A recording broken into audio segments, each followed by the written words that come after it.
I think the earlier we can train other people to accept diversity and gender and, sexual orientation, I think the better off we'll be and the better off the country will be.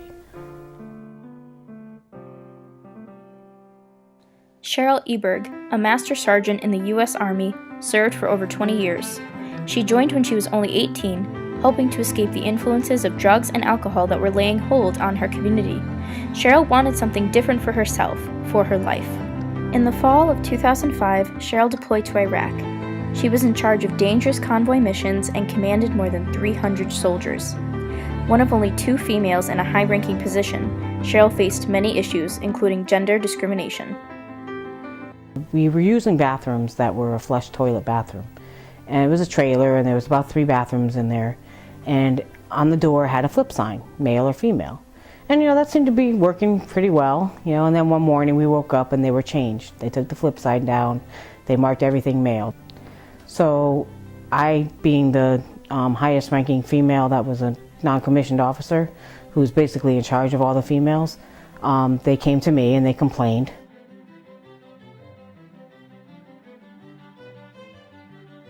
And I said, well, can I see these policies? He couldn't come up with a policy, he told me to Google it.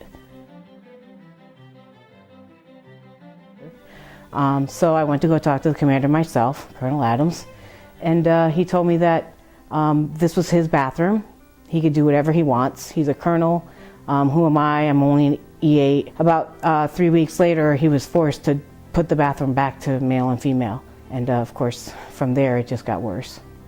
Cheryl was shocked and devastated to learn she was now under investigation. During the time that I was being investigated, it was very difficult because I really felt like he was diminishing my authority. I had less power than I had before, and people weren't taking me as seriously as they were before. I met all the standards, I did my physical training, I went to the schools, and now all of a sudden, I'm not good enough to be doing my job.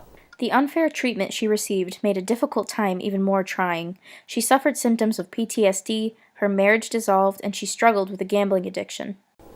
I think that it was good for me to have to go through all those things, because then I finally realized what was important.